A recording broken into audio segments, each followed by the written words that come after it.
Hey, Hickok 45 here. We're going to do a comparison of some military assault rifle actions today. Okay, it's another hot, humid day in Tennessee, but that's all right. It's always good weather for shooting. So let's look at these assault rifles. So come with me to the shooting table and we'll see what we have here. Oh, well, yeah, real assault rifles. You see what we have there? We have flintlock back from the old days, and we have a cap lock from the old days. All right, so we're going to look at those, take a couple of shots, and what happened was made the mistake of going to Friendship, Indiana this weekend, and that is black powder mecca, muzzle loading mecca, as many of you might know. It's where they hold the national muzzle loading shoot each spring and fall. It's in southeastern Indiana, and it's at the Walter Klein Range, I believe it's called, and it's down in a valley. And I know if you've been to Indiana, you're thinking flat tabletop countryside. Well, not in southeastern Indiana. It's more like Tennessee and Kentucky, or parts of Tennessee and Kentucky, and they have a beautiful valley down in there where they can shoot out to, I don't know, 600, 800, maybe 1,000 yards at various points on that range, and they shoot everything, metallic silhouettes and paper targets, but it's all muzzle loaders. It's all black powder. I do think they do some cartridge, long range, what black powder cartridge shooting at time, but mainly it's muzzle loading. So I go up there not every year. Sometimes I go 2 or 3 years in a row, miss a few years, but I like to go up there and prowl around. This is one of my interests, as you know. We have videos on both of these guns, by the way, if you're a new subscriber. And I know just enough to be dangerous about these guns. It's one of my many varied interests in firearms. I just love the history of them, and then just when you pick one of these up, it's traveling back into history. It's just really interesting and fun, messy but fun. I shoot real black powder, so I'm gonna try not to go rehash everything I explained to you about these guns in the earlier videos. The cap lock, the old Brown Bess, and then the Enfield cap lock Civil War rifle. I'm not going to go back through all that. We're going to compare the actions kind of, and then just have a little fun. I came back in the mood to get some of the old muzzle loading stuff out and do some shooting. And let's look at what's on the table here.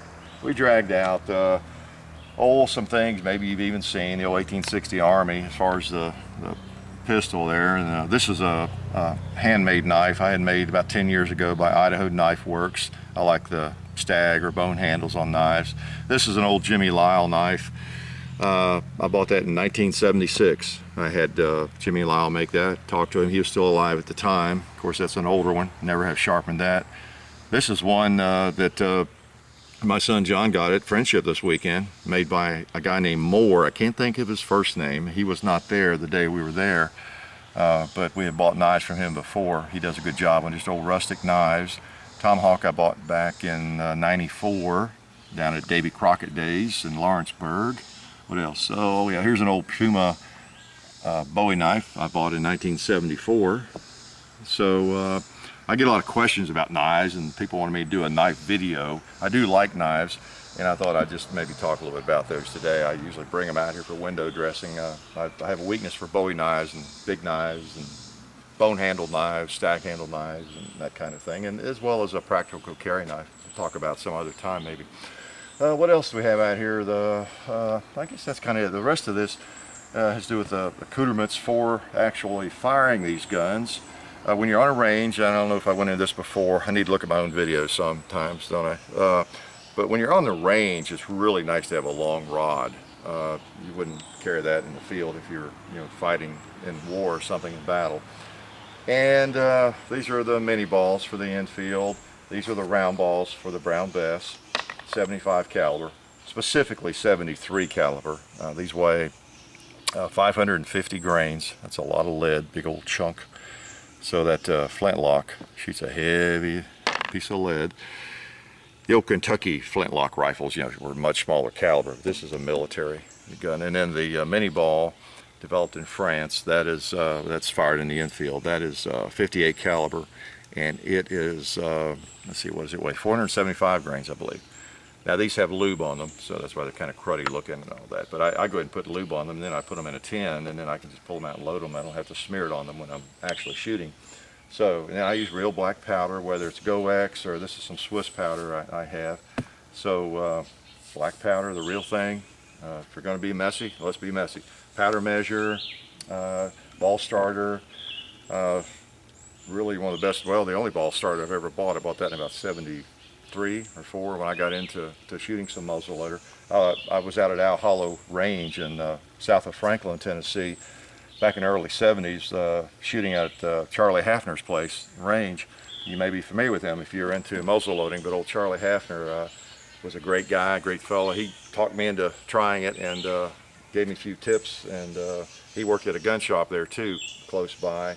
So he kind of fed the fever, and I just couldn't resist getting into it, so I've had fun. I noticed he's on the Hall of Fame up there at Friendship this weekend. His name's on a placard because he was, I think, he's one of the top shooters in the country, I guess. He used to tell us all that. He was always funny and would tell stories, and we never knew whether to believe half of what he told us, half the time. But he was a great fella, and he was actually a really good shot.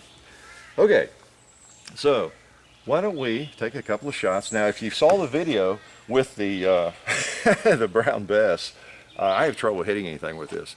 If you've not shot a flintlock, and especially a big old one with a big old lock on a military rifle like this, don't laugh. Because it's not easy. It's not easy. We just fired a couple of shots, and it doesn't matter how much you focus and concentrate, you still flinch. It's really, really hard. I mean, it's, I don't know what to say. It's just hard. So I'm going to shoot a couple of close targets with it. And I wanted just to kind of remind you of the actions, the differences. Flintlock, of course, uses a piece of flint. You just cut it, nap it as they call it, and you put it in the, squeeze it in there tightly. I've got a little lead there holding it in, and just screw that down into the jaws and get it positioned correctly, and it will work.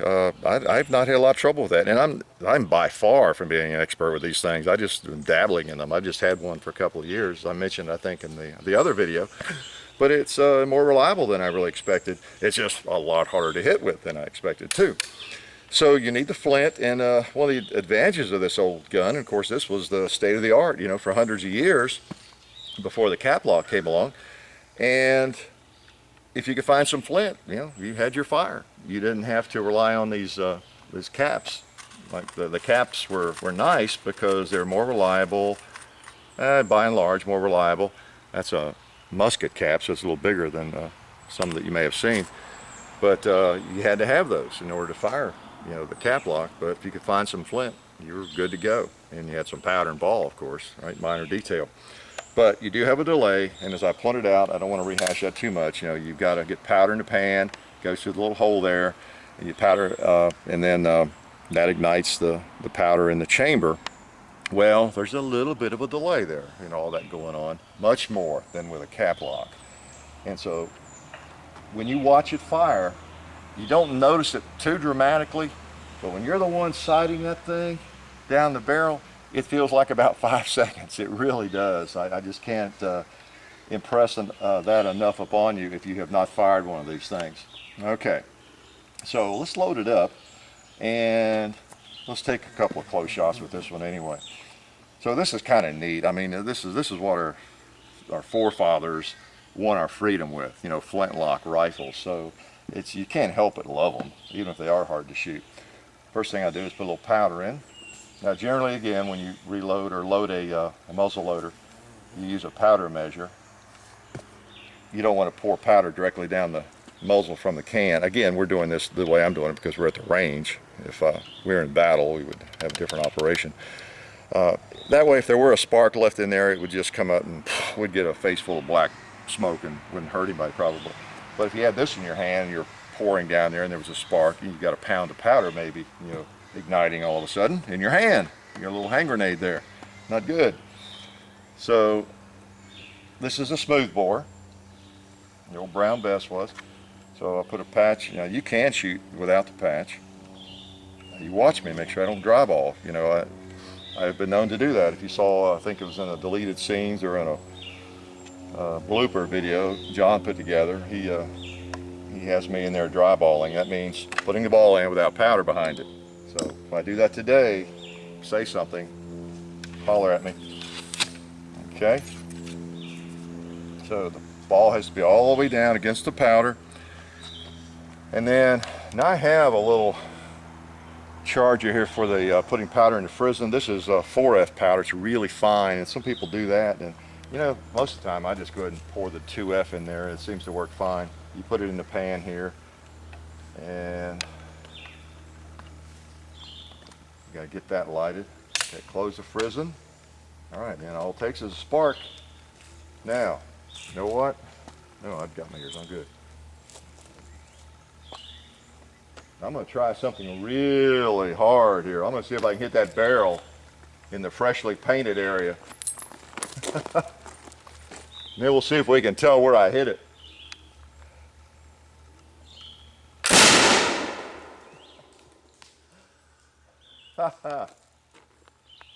No trouble seeing that hole. Well, I flinched. I flinched on that shot. If I'd have missed the barrel, I wouldn't have been too surprised. And I'm not kidding. I am not kidding. Whew. It's a very humbling experience, to say the least. So you folks that you tell me you're having trouble with your Glock, pulling low left and all that kind of thing, well, I can certainly relate to that with this gun. Because I flinch every time I shoot it. I cannot avoid it. All right, let's load up another one. And I'm going to go out long range. See if I can shoot that tombstone there just behind. All right, let's try again.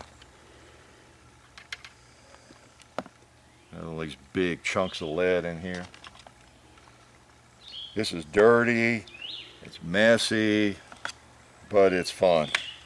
It's fun. Now when I talk about the inaccuracy and the difficulty of shooting this thing, I'm mainly talking about, of course, my inexperience with it, and also the fact this is a big old, you know, military rifle, the Brown Bess. And you know, if you really wanted to get into this kind of shooting, and you got you a nice Kentucky rifle, you know, smaller caliber with a really smooth lock and everything, you'd see a difference. I would too. But I'm not really, it's not an indictment against muzzle loaders at all. I'll shoot that gun a little bit, and I think you'll see what I'm talking about. Well, maybe you'll see if I can hit anything with it, but muzzle loaders are not inaccurate. That's what I'm getting at. The smooth bores are not all that accurate, but okay. All right, let's see if I can hold my flinch down enough to hit that tombstone.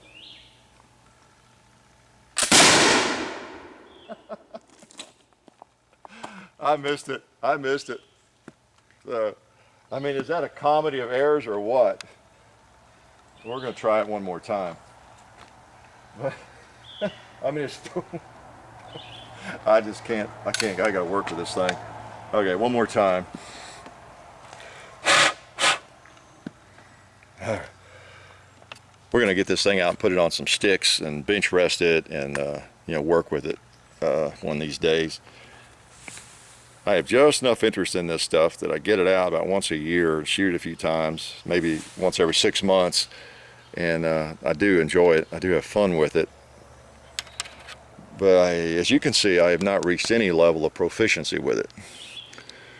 Another area where I am not very good either, while I'm on the subject, is shooting skeet and trap and that sort of thing. I don't do much of that, and that's another humbling experience for me when I do that. See, on a ball starter, you've got a short it in there, and it gets it started. Now with these, it's not much of a problem.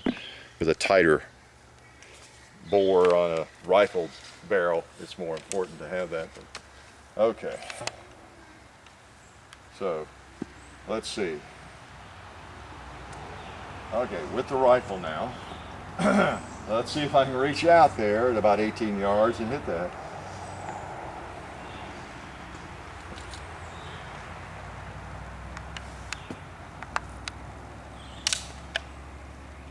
I'm going to hit it, one way or the other.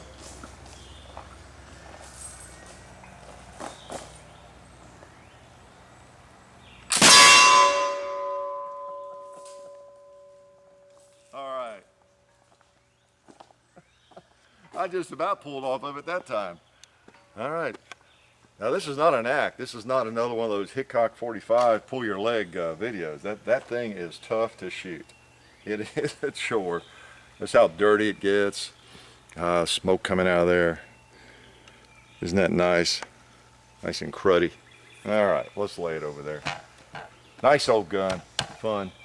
I'll have to work with that one of these days, learn to shoot it. Now again, the cap lock, once we started rifling, and I assume too much knowledge. I know some of the younger shooters and new shooters, this one has rifling in the barrel. And I'm trying not to rehash everything I did in the other videos, but that's the big difference. It has a rifled barrel. And of course the cap lock, when you put the cap on there, I don't know, it's just, it's smoother.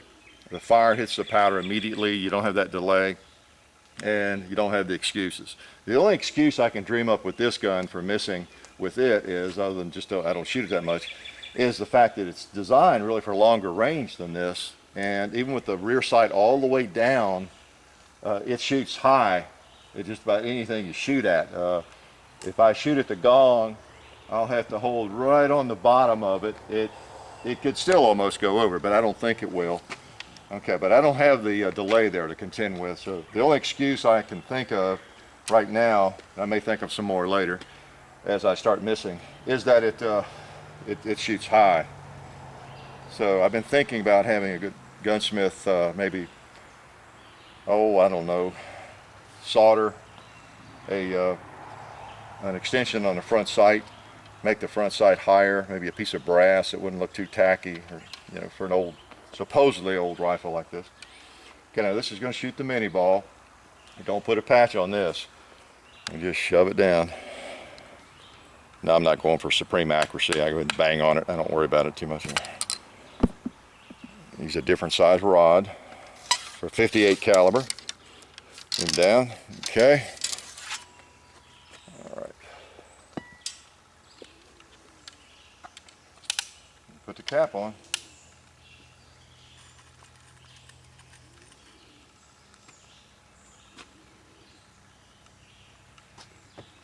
I think I'm just going to go ahead and start at 80 yards. I'm going to hold on the bottom of the gong and see if I can pop him.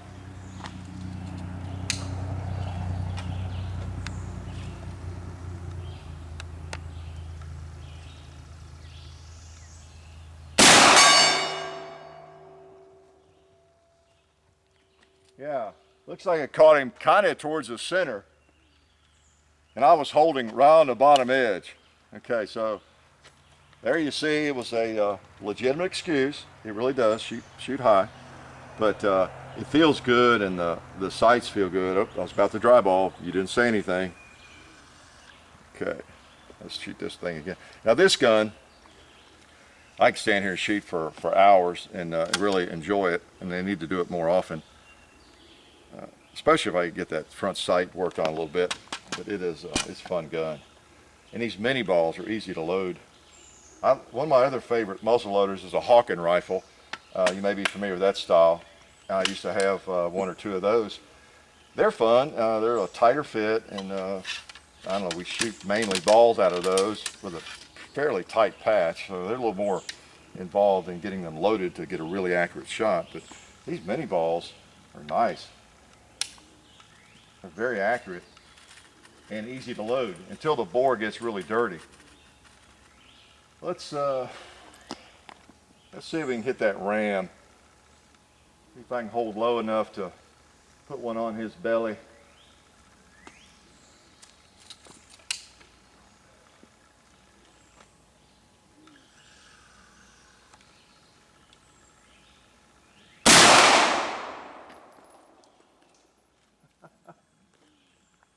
I don't know.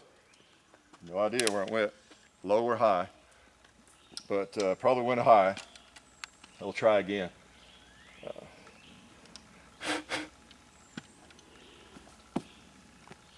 This is 2F powder. That has to do with the size of the granules in black powder. You buy it in terms of being like 1F, 2F, 3F, 4F. The more F's, the finer it is. And for a cannon, I think they use 1F or 2F maybe. For big bore stuff, most people tend to use double F, like I'm doing here. And then for pistols, I think I know for my cartridge guns, I use triple F most of the time for those. So you got to be careful shooting black powder when you're talking and you're with a friend or you're on a camera and you got people from all over the world watching you, making fun of you, because you got to stay focused on what you're doing. Make sure you get powder in there and you get the ball rammed all the way down. You know, that's important. It needs to be down against the powder, or, and I had it cocked, I catch grief for that sometimes. It's not going to fire without a cap on it though. Otherwise, again, as I said before, you have a pipe bomb. If you have the ball out here, the bullet wedged out here, and you got powder back here, you end up with kind of a pipe bomb, so it's not good. You want the bullet, the lead, shoved right down against the powder. All right, I'm going to shoot for the ram again. I'm just going to hold a little bit lower, because I know that round didn't go low. I'm going to hold right on his foot.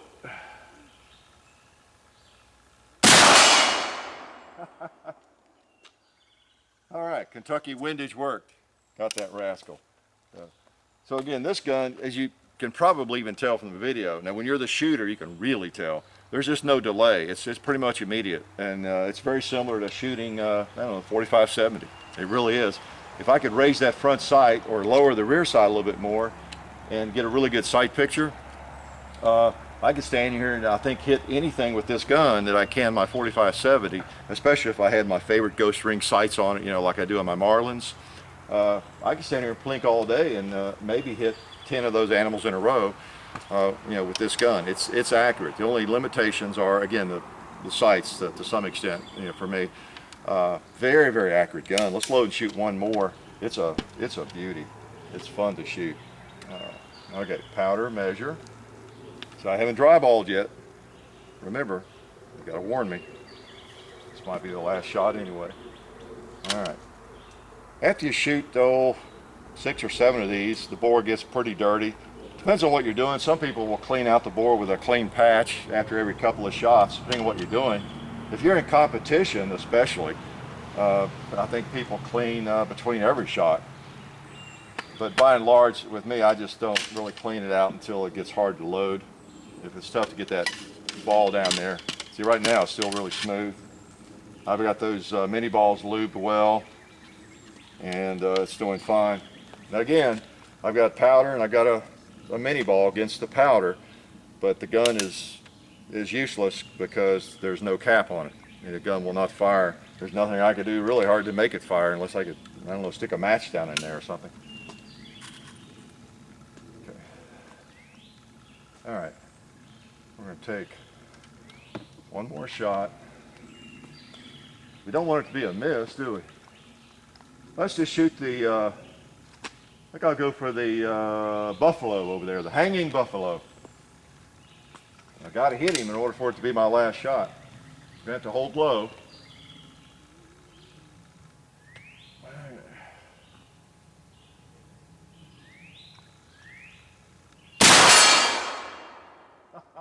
Dead center. Knocked the heck out of him too. Did you see that? All right. So I hate to quit on a miss, and looks like I won't have to with that. That's going to do just fine, isn't it? So kind of to sum it up again, the cap lock had lots of advantages because it was so quick, and of course the rifling, a major advantage. This rifle is really accurate. One day we'll get out and do a 230-yard video with it maybe. But it's very accurate. You're limited really only by a shooter with this gun. Whereas the smooth bore, the old Brown Bess, you know, by smooth bore, I mean the barrel's like a pipe. There's no rifling in it. Even if I didn't have flinchitis and could manage, you know, and I will get to that point. So at some point I will master that and I won't be flinching. But even when I reach that point, it's still, it's going to be hard to hit the gong. I mean, I can probably hit it, but it's not going to be an automatic, that's for sure, even if I get a perfect shot off, because I mean it's smooth bore, and so it's going to not have as much inherent accuracy. It's just a fact. Even if I put it in a vise, it's not going to be able to shoot in a really nice group. This gun would. Okay.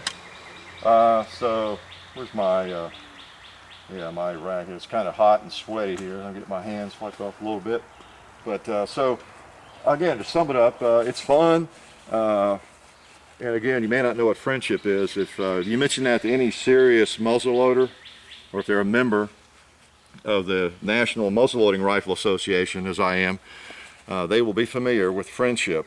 Again, it's kind of like Mecca. It's like saying Camp Perry or something. And it's where a lot of good shooting goes on.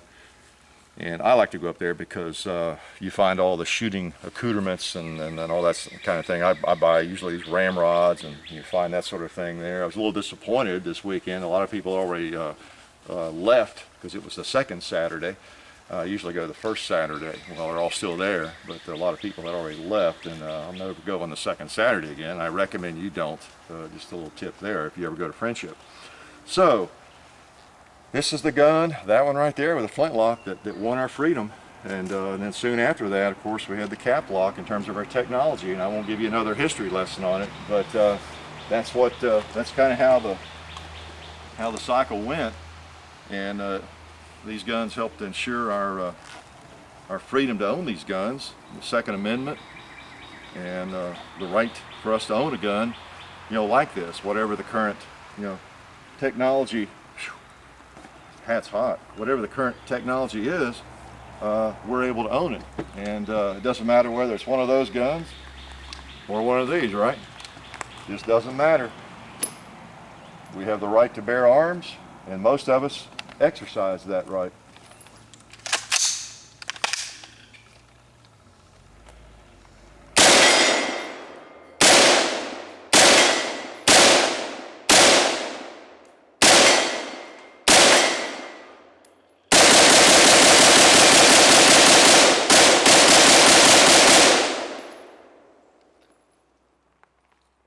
Life is good.